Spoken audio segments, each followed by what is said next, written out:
Bonjour et bienvenue à l'émission La Parole vivante. Cette émission, on se comprend la Bible, on découvre qui est Dieu et quel est son plan extraordinaire qu'il a pour nous. Aujourd'hui, mon invité de marque, Martin Jalbert. Salut Martin. Salut Simon. Tellement content que tu sois là parce que c'est une émission spéciale pour deux raisons. La première raison, c'est la 800e émission qu'on fait. Donc, c'est pas nécessairement moi, mais que l'équipe d'Aujourd'hui l'Espoir met en place 800 émissions. Wow, c'est tout de même quelque chose, là, 800. C'est un gros chiffre. Bien, ça implique beaucoup de choses. Et tantôt, on va y revenir. La deuxième raison, bien, peut-être dans le décor, les gens le voient, ça sent un peu le temps des fêtes, mais il y a plus que le temps des fêtes. On veut souligner l'incarnation. On veut célébrer l'incarnation, en fait, Noël. Oui, la fameuse fête de Noël qui, aujourd'hui, dans notre société, malheureusement, on en oublie la vraie signification. Et c'est certain qu'ici, à l'émission La Parole vivante, on veut remettre le vrai sens de cette fête et qui nous parle, je te dirais, d'une des grandes qualités de Dieu. La fidélité de Dieu. Nous autres, en tant qu'êtres humains, souvent, on va avoir des manquements de ce côté-là. Et lorsqu'on va voir une personne qui est fidèle, combien d'années de mariage tu as, Simon? Presque 26. 26. Moi, je suis arrivé à 28 au mois de mai. Les gens sont tous épatés de ça. Cette fidélité-là. C'est plus populaire aujourd'hui. Dans à peu près n'importe quel domaine. Mais pour ce qui est de la personne de Dieu, Dieu est fidèle. Et puis là, on ne parle pas de 26 ou 28 ans. Là. On parle toujours, depuis que le monde est né, c'est dans la personne de Dieu. Puis même, je pensais à un texte dans le livre du Deutéronome, le 5e livre de la Bible, qui dit « Sache donc que c'est l'Éternel ton Dieu qui est Dieu. » J'aime ça, ce Dieu fidèle qui, quoi, garde son alliance et sa miséricorde. Et là, il va dire quelque chose qu'on a de la misère à comprendre. Jusqu'à la 1000e génération.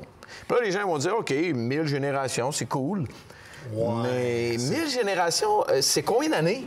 Bien, tantôt, tu me posais la question, mais je dis, normalement, aujourd'hui, on compte ça à peu près 20 ans. Puis là, j'ai dit 2000. Puis là, tu as fait, ouais, tes maths sont pas bonnes, sinon, mais pas pantoute. C'est 20 000, selon le standard d'aujourd'hui de ce qu'est une génération de 20 ans. 20 ans pour ça une génération 40. Facile. Donc, 40 000 ans. Et moi, je crois que la Terre, quand Dieu a créé le monde, c'est bien en bas de ce chiffre-là. Là. On parle de plus ou moins 6 000 ans. Là. Exact. Donc, Dieu est en train de nous dire que Dieu est toujours fidèle, qu'il est toujours fidèle. Et là, il termine en disant « envers ceux qui l'aiment et qui observent ses commandements ». Puis on pourrait dire dans le cadre de l'émission qui observe sa parole. Ouais. C'est dans sa parole qu'on trouve ses commandements, sa volonté pour toi, pour moi, pour l'humanité, quoi. Moi, j'aime comment Dieu se révèle. Premièrement, on le sait, il a fait plusieurs alliances. On l'a vu, on est en train de parcourir un petit peu tout l'Ancien Testament pour voir le lien qui est fait avec le Nouveau Testament envers Jésus. Tout pointe vers Jésus. Moi, ce que j'aime, c'est ses alliances. Il est fidèle envers ses alliances, envers les promesses qu'il fait. Je sais pas pour toi, ça m'est déjà arrivé avec mes enfants de « Ah, papa, je vous promets, je vais être là. » Puis j'ai vite arrêté de le faire parce que j'ai pas la puissance, j'ai pas la capacité de pouvoir promettre quelque chose, de pouvoir être fidèle à mes alliances comme Dieu. Et quand je le disais tantôt, il y a tellement de sujets où est-ce que la fidélité, on fait c'est quoi le référent? C'est quoi notre point de référence? Mais il y en a juste un. Être fidèle comme Dieu, il y en a juste un. C'est Dieu. Il n'a jamais manqué à ses engagements, à son alliance. Puis alliance, on pourrait voir ça comme un engagement. Quand Dieu dit qu'il prend il y a une alliance avec nous, c'est qu'il y a un engagement. Et ça me fait toujours penser à la fameuse image du mariage. T'en as une sur le doigt. Oui, j'en ai une aussi. Ouais. On appelle ça des alliances. Une alliance, c'est rond, ça n'a pas de fin. C'est un peu le symbole que Dieu veut nous donner. Puis pour nous, ça nous rappelle de cet engagement qu'on a pris. Mais Dieu, il a pris des engagements qui ne finiront jamais. Donc, et il est témoin envers lui-même que c'est pour lui qu'il le fait. Il ne peut pas se contredire. C'est comme s'il ne remplissait pas ses alliances ou ses promesses, c'est comme si c'était contre lui qu'il le faisait parce qu'il est fidèle. Alors, un Dieu fidèle est toujours, c'est simple pas mal, là, il est toujours fidèle. Il ne peut pas en manquer un parce qu'il ne serait pas un Dieu fidèle. Aïe, aïe. Et ça nous amène à une place où est-ce que là, je suis dans Romains au chapitre 4 et j'aime tellement ça. Ça parle d'Abraham.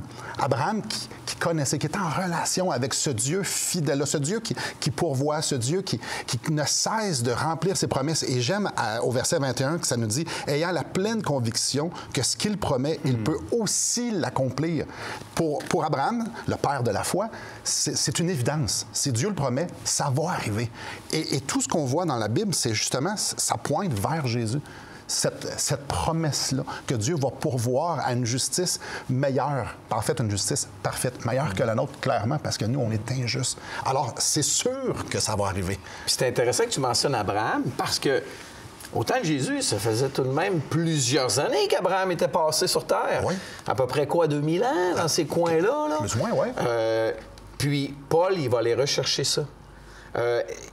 Puis peut-être que les gens vont nous demander, OK, mais où est-ce que vous arrivez avec votre histoire de Noël dans tout ça? Là? Mais c'est que la fête de Noël, on célèbre, tu l'as dit, l'incarnation, la venue de Jésus, de Dieu sur planète Terre en forme humaine. Mais c'est pas arrivé comme Dieu a eu une idée, bon, mais je vais envoyer mon fils. Ils sont vraiment dans le trouble, là. Qu'est-ce qu'on fait? Ouais. Non, c'est pas de même que ça s'est passé. Non, pas du tout. Il avait promis qu'il enverrait ce qu'on appelle le Messie. Ce mot-là qui peut peut-être paraître bizarre, mais je vais dire un terme que tout le monde a entendu, Christ. C'est la même chose. C'est le même mot. En fait, le mot Messie en grec, c'est Christos. Donc, j'ai pas besoin d'un gros dessin pour faire comprendre aux gens que c'est le mot Christ, celui qui avait été, dans d'autres versions, on va dire loin de Dieu, qui a été, on mettait de l'huile sur la tête pour c'est choisi. Oui. C'est celui qui est appointé. À part, le roi David a été oint à 2 ou 3 reprises comme roi lui-même. Pourquoi il avait été choisi pour une tâche particulière? Et Dieu, depuis très longtemps, il promettait qu'il enverrait ce oint-là, ce Messie-là. Ce libérateur, celui qui était pour libérer le peuple d'Israël. Mais avant d'aller à la pause, le peuple n'attendait pas nécessairement ce que Dieu avait promis. Il avait de la misère à comprendre un peu ce que ça comprenait. Bien, je dirais que oui, mais parce que le Messie devait venir, mais il y avait plus qu'une fonction. Et les Juifs mettaient le focus sur une fonction. Les libérer de l'emprise des Romains. Dans l'époque qui était, les libérer d'une emprise terrestre puis d'établir un royaume où c'est lui qui va être le patron, les Juifs vont être heureux. Mais ça, c'était la deuxième partie. Puis, dans un sens moins importante, la première chose est beaucoup plus importante, les libérer de quelque chose qui est commun à chaque être humain et qui nous accable tout et surtout qui nous divise de Dieu, qui nous sépare de Dieu. Et ce sont nos fautes. Ce qu'on appelle, qu'on n'aime pas utiliser le mot... Les péchés. Les péchés. C'est spécial, hein? Les gens attendaient une libération politique, une libération où est-ce qu'ils étaient seraient sous l'emprise des Romains. Mais pourtant, Dieu, il dit, non, moi, je m'en viens vous libérer de vos péchés, qui est infiniment plus grave. Parce que les Romains, ça n'a pas duré dans le temps. Mais la conséquence des péchés, ça dure dans le temps. Et c'est ça que, premièrement, le Seigneur voulait les libérer. Et après la pause, on va justement voir comment sa fidélité, comment sa providence a été magnifiée au travers de la venue de Jésus. Donc, restez avec nous.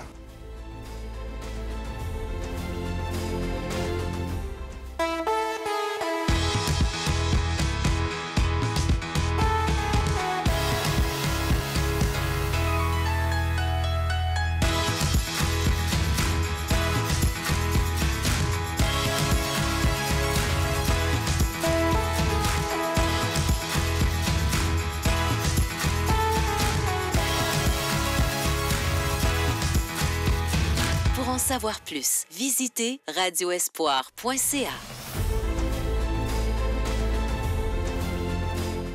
Rebonjour à vous. Martin, j'aimerais ça qu'on puisse lire un texte qui parle du Messie, le Christ, qui parle de la venue, qui parle de la fidélité. Bref, tout ce qu'on est en train de parler est dans ce texte-là. Et aussi dans le contexte du 800e et de la fête de Noël. Exactement. Donc, je suis dans Luc 2 et je vais lire à partir du verset 8 jusqu'au verset 11. Il y avait dans cette même contrée des bergers qui passaient dans les champs les veilles de la nuit pour garder leurs troupeaux. Et voici un ange du Seigneur leur apparut et la gloire du Seigneur resplendit autour d'eux. Ils furent saisis d'une grande frayeur. Mais l'ange leur dit, ne craignez point, car je vous annonce une bonne nouvelle qui sera pour tout le peuple le sujet d'une grande joie. C'est qu'aujourd'hui, dans la ville de David, il vous est né un sauveur qui est le Christ, le Seigneur. C'est intéressant, ta version dit qu'il est le Christ. La mienne dit qu'il est le Messie. Et comme on a dit précédemment, c'est le même mot, juste un est emprunté au mot grec. Peux-tu t'imaginer? Eux, là, sont en train de faire paître leur brebis, tout ça. Puis, en pleine nuit. En pleine nuit. Et là, il y a des anges. Juste ça, aïe aïe. Et là, les anges te disent, tu sais, le Messie qui est promis, là, c'est là, là. C'était le temps. C'est là. Tu sais, une des choses que j'aime quand tu réfléchis, je l'ai peut-être dit même à l'émission, mais Jésus vient de naître. C'est le Fils de Dieu. Et Dieu ne pouvait pas se taire. Ouais. Dieu devait annoncer ça. Et comme toi, je suis certain, comme quand mes garçons sont nés... on a de quoi dire. Oui, puis on est content de le dire. Et Dieu va aller chercher, c'est drôle, hein, pas les rois, des bergers qui travaillent un chiffre de nuit. Là. Et donc, c'est la basse classe de la société, ça, là. Ils font le travail difficile.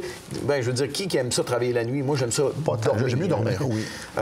Oui. Donc, ils vont aller avertir les bergers et un avertissement qui a dû être intéressant parce que, je sais pas toi, là, mais s'il nous apparaît un ange ici ce matin, ça se peut qu'on ait une petite frayeur, des petits... Ben, en tout cas, une petite émotion, c'est sûr. Je sais pas trop ce que je vais avoir, mais...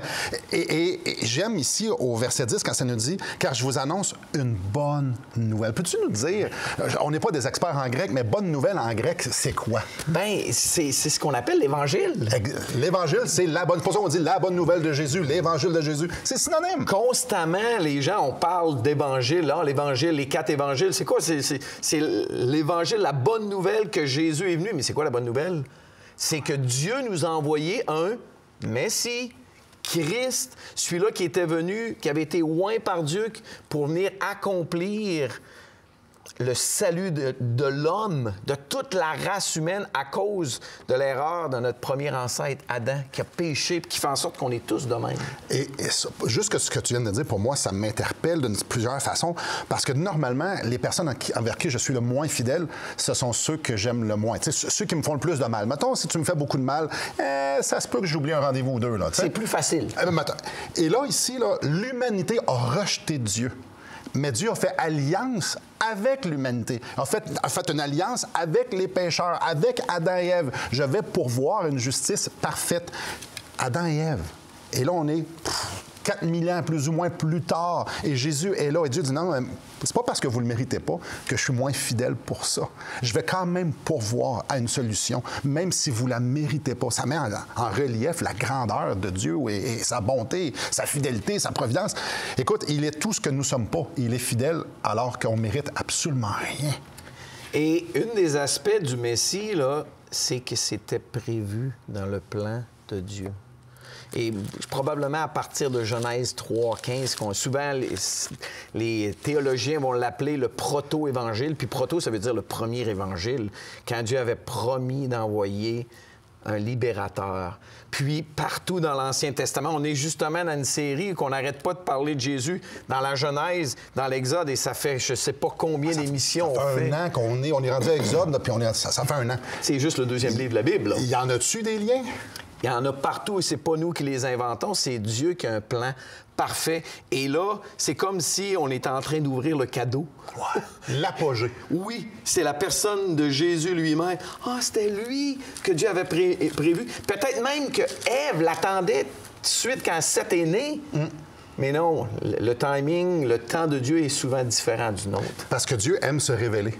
Et Dieu, dans sa révélation, c'est une révélation, souvent on va appeler ça progressive. Donc Dieu se révèle un petit peu comme, je vais te montrer un bout de mes doigts, je vais te montrer un bout de ma main, pour que ultimement, 4000 ans plus tard, à Jésus, on ait la révélation parfaite. Dieu qui marche parmi nous. Dieu qui dit, je ne suis pas le bienvenu ici. La preuve, c'est qu'on l'a tué, mais je suis quand même fidèle. Alors je viens faire tout ce que j'avais promis de faire. Martin, souvent, on va parler de Noël, puis ça va être folklorique. Ça va dire, bah oui, Jésus ou incarnation. Un instant, t'imagines, même notre imagination n'est pas assez fertile. À quel point Dieu doit être en prison dans un corps comme ça? Limité? Ben un peu, oui. Mettons que celui qui a tout mis en existence avec sa parole, là, il vient en prison, il va avoir faim, il va avoir soif. Ça prend tout un cœur pour pouvoir dire, moi, je vais aller m'incarner dans le corps des gens que je veux sauver, dans les gens qui me repoussent. Aïe, aïe. Et lui, il dit, non, moi, il n'y a pas de problème. On a un plan, et le plan, c'est de sauver les gens qui étaient pour croire. Alors, je vais aller mourir sur une croix. Je vais aller vivre une vie parfaite. Je vais ressusciter. Je viens faire ça. C'est ça, sa mission. Aïe, aïe. Je te dirais que Noël, c'est probablement la naissance de Jésus, puis peu importe quand c'est arrivé dans l'année. C'est pas arrivé le 25 décembre, on peut tout de suite tasser ça. C'est pas grave. Mais c'est peut-être le moment le plus important dans l'histoire de l'humanité. Depuis la création du monde jusqu'à même aujourd'hui, y a-t-il eu un moment? Bien, peut-être lorsque Jésus est mort. Mais il faut qu'il soit incarné pour qu'il puisse mourir. Tu as entièrement raison. Donc, aujourd'hui, dans la société, est-ce qu'on peut remettre Jésus dans Noël? Alors qu'on essaye de tout l'enlever. Même aux États-Unis, il était un temps où on n'avait plus le droit de dire Christmas parce que tu avais le mot Christ dedans. Mais on revient à la base. Est-ce qu'on est capable de remettre Jésus, le moment le plus important? Dieu s'est fait homme et on essaie de l'enlever de Noël. Il y a quelque chose à célébrer, là. Il y a beaucoup de choses à célébrer. Il y a quelque chose à célébrer. Imaginez, même si on sait qu'on ne peut pas se l'imaginer, Dieu fait chair pour toi. Dieu fait chair pour moi. Et après la pause, on va justement regarder ça. Quand on dit « pour moi, pour toi », qu'est-ce que ça l'inclut? On a déjà parlé, on a déjà touché un peu la surface, mais on va aller un peu plus en profondeur avec ça. Et du même coup, on va souligner la providence de Dieu dans les 800 émissions que certains ont écoutées de la parole vivante. Donc, restez avec nous, on a encore beaucoup de choses à discuter. Depuis maintenant 15 ans, nous avons l'immense privilège d'annoncer la bonne nouvelle de Jésus-Christ. Par la grâce de Dieu, nous avons fait plus de 500 émissions, distribué gratuitement des milliers de livres et que dire des centaines de personnes qui ont répondu par la foi à l'appel de Jésus. Aujourd'hui, nous aimerions inviter ceux qui ont reçu cette bonne nouvelle à faire équipe avec nous. Aimeriez-vous avoir un impact dans la francophonie pour l'Évangile? Joignez notre équipe en participant financièrement à la production de l'émission et en nous permettant de continuer à offrir de la littérature gratuitement à ceux qui sont ouverts à l'Évangile. Contactez-nous. Il nous fera plaisir de vous partager comment vos prières et vos dons peuvent faire la différence.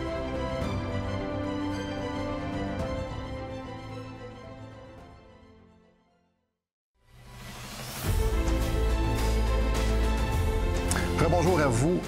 Martin, dans Acte 8, il y a une histoire où est-ce que ça combine, encore une fois, le sujet qu'on voit, les deux sujets qu'on voit aujourd'hui. Donc, que Dieu a fait une promesse et que Dieu a pourvu de plusieurs façons. Et on va laisser la fin, on va découvrir la fin ensemble. Peux-tu juste nous mettre un peu en contexte, Acte 8, qu'est-ce qui se passe? Avec plaisir.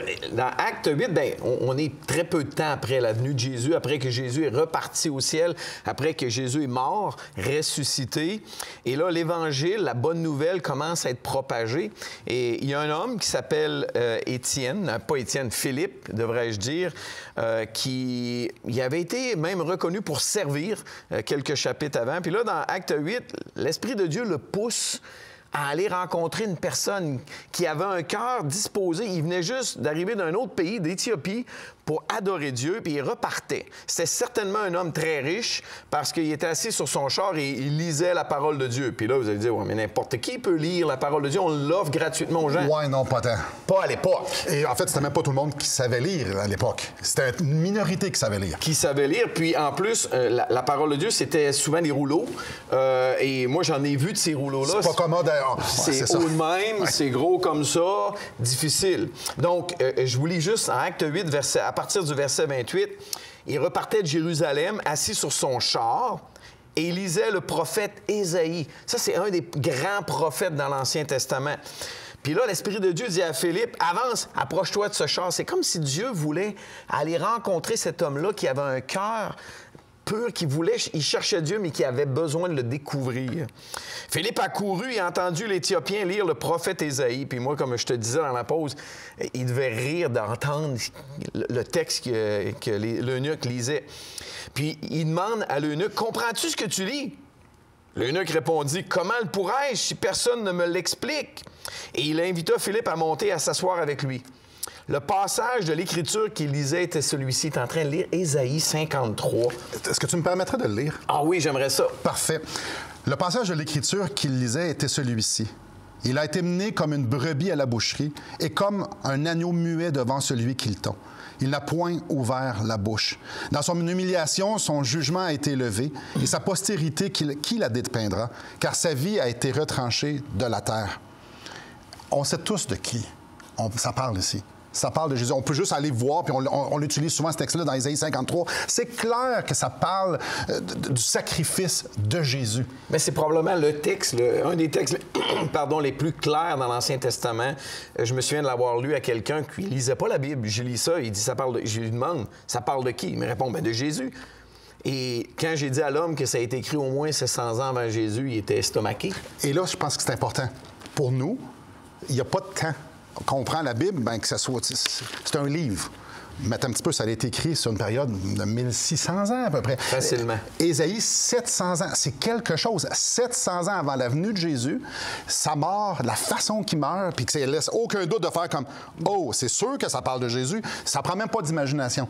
Ça prend toute une capacité de pouvoir faire ça, que Dieu nous dit, attends un petit peu, je vais vous promettre quelque chose. Je vais vous promettre que mon Messie, que le libérateur que je vais vous envoyer, il va mourir d'une façon la plus atroce pour vos péchés. Parce que ça nous dit clairement, c'est pour vos péchés qui a été brisé. C'est la bonne nouvelle. Et c'est intéressant comment l'histoire continue. Lorsqu'il a fini de lire, l'eunuque dit à Philippe, « Je t'en prie, à propos de qui le prophète dit-il cela? Est-ce à propos de lui-même ou de quelqu'un d'autre? » Et là, Philippe devait sourire parce que lui, il connaissait la réponse. C'était peut-être un des plus beaux textes que l'eunuque aurait pu choisir. Et je crois que Dieu avait dirigé dans sa providence. Tu crois ça? Ah oui, c'est dur comme fer. Puis là, alors, j'aime comment c'est écrit dans Acte 8, 35. « Alors Philippe prit la parole et en partant de ce texte de l'Écriture, il lui annonça la bonne nouvelle de Jésus. » Encore une fois, bonne nouvelle, Évangile. Et là, il y a deux, trois petites choses que j'aimerais ça mentionner. La première des choses, mais quel adon que sur les 39 livres de l'Ancien Testament, ça soit sur le livre d'Ésaïe. Et quel adon que dans le livre d'Ésaïe, le gars soit rendu au chapitre 53. Et quel adon Philippe est là pour y expliquer, parce qu'il n'était pas capable de comprendre tout seul. Ça le prenait la parole, bien exposé, expliqué, et il a pu comprendre la bonne nouvelle de Jésus. Et ça, c'est le thème de notre émission. Dieu est fidèle. Dieu veut toujours expliquer à qui le cherche. La parole de Dieu le dit. Dieu va ouvrir à celui qui frappe. Dieu donne à celui qui cherche. Tu vas trouver. Oui. Parce que Dieu veut se révéler. Dieu veut rentrer en relation avec nous. Dieu veut nous montrer, regarde, je suis en train d'accomplir ma promesse. Et le fait que vous êtes en train d'écouter cette émission-là ce matin, ou cet après-midi, ou ce soir, dans votre voiture à la maison, ça démontre la fidélité de Dieu.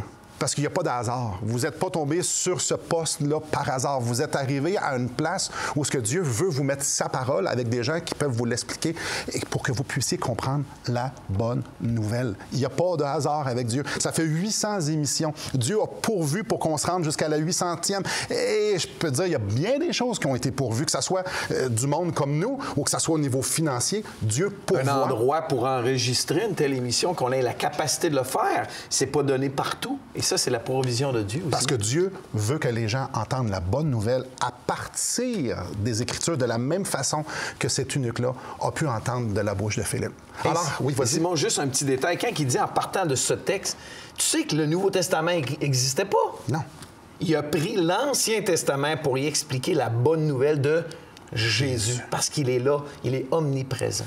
Et c'est pour la même raison qu'on, semaine après semaine, on veut mettre un Nouveau Testament entre vos mains. Pourquoi? Parce que Dieu veut se révéler à nous. Dieu veut nous parler. Dieu veut nous annoncer la bonne nouvelle de Jésus-Christ. Et ça se trouve justement dans sa parole. Alors, on aimerait ça vous en mettre une dans les mains. Si vous ne l'avez pas, ça va nous faire plaisir de vous l'acheminer tout à fait gratuitement. Écrivez-nous, appelez-nous, dites, j'aimerais ça avoir le Nouveau Testament que Simon nous offre semaine après semaine. Et ça va nous faire plaisir de vous l'acheminer. Après la pause, on va justement parler de comment vous pouvez saisir cet évangile-là, que ça fasse une différence dans votre vie. Restez avec nous.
Très bonjour à vous. Martin, avoue que c'est extraordinaire de pouvoir, semaine après semaine, annoncer la bonne nouvelle de Jésus-Christ. Et là, on est dans un contexte de 800e émission. On est dans un contexte de Noël. Et j'aimerais ça que tu puisses nous partager un petit peu, toi, comment tu soulignes ça, Noël, chez vous? Bien évidemment, comme la plupart des familles québécoises, ça va être un temps de célébration, un temps de congé, soyons honnêtes, oui. Un temps d'arrêt, un temps en famille, un temps pour échanger des cadeaux. Et une des choses que j'aime toujours dire à mes enfants, à mes garçons qui sont maintenant de jeunes adultes, c'est que lorsqu'on échange ces fameux cadeaux-là, n'oublions pas le plus grand cadeau jamais fait à l'humanité. En fait, l'échange de cadeaux, ça devrait être un peu ça le but. De se souvenir en tout petit le plus grand cadeau qui a jamais été fait. C'est quoi ce plus grand cadeau? C'est que Dieu ait envoyé la personne de Jésus, son Fils qui s'est incarné, on en a parlé en début d'émission, venir nous accorder le salut. Lorsque j'ai été présenté face à l'Évangile, la première fois, quelqu'un a lu un passage qu'on a lu souvent ici à l'émission, Jean, chapitre 3, verset 16. J'en fais la lecture? Merci. Car Dieu a tant aimé le monde, mettons ton nom. Bien, c'est ce que la personne avait fait, car Dieu a tant aimé Martin. Qu'il a donné son Fils unique afin que quiconque ou Martin croit en lui ne périsse point, mais qu'il ait la vie. Ou que Martin ait la vie éternelle. Le plus grand cadeau qui soit de la part de Dieu, c'est Jésus. C'est le salut en Jésus-Christ. Et la possibilité d'avoir la vie éternelle. Ouais. Et là, je suis devant ce cadeau extraordinaire. Est-ce que je vais le déballer? Et c'est ce que j'aimerais lancer comme défi à tous nos auditeurs. Est-ce que vous allez déballer ce cadeau-là que Dieu vous offre? Il est là. Est-ce que vous allez le laisser en dessous du sapin pour prendre une image ou vous allez le prendre pour vous-même? Oui, parce que c'est facile de prendre Jésus puis de faire comme juste faire une fête ou juste célébrer. Puis Jésus est sur le côté, mais un instant, on veut le célébrer, lui. Est-ce que vous allez célébrer ce Jésus qui s'est incarné et qui est mort pour vos péchés, pour vous donner cette vie éternelle-là, qui est ressuscité, que vous puissiez être en communion avec lui pour l'éternité? Est-ce que vous allez célébrer ce Jésus-là? Ou bien non, juste le Jésus folklorique, ou est-ce qu'on le laisse dans la crèche? Oh, je vous encourage de méditer sur sa venue, sur son incarnation, sur cette grâce, sur cette provision, la fidélité de Dieu. Et si, encore une fois, je me répète, si vous êtes en train d'écouter cette émission-ci, c'est pas une coïncidence, c'est pas un hasard. Dieu veut que vous entendiez la bonne nouvelle de Jésus, veut que vous entendiez la raison de son incarnation et la raison de sa mort sur la croix et sa résurrection. C'était pour vous. Merci beaucoup, Martin. Merci, Simon, et joyeux Noël. Merci à toi aussi. Que le Seigneur vous bénisse.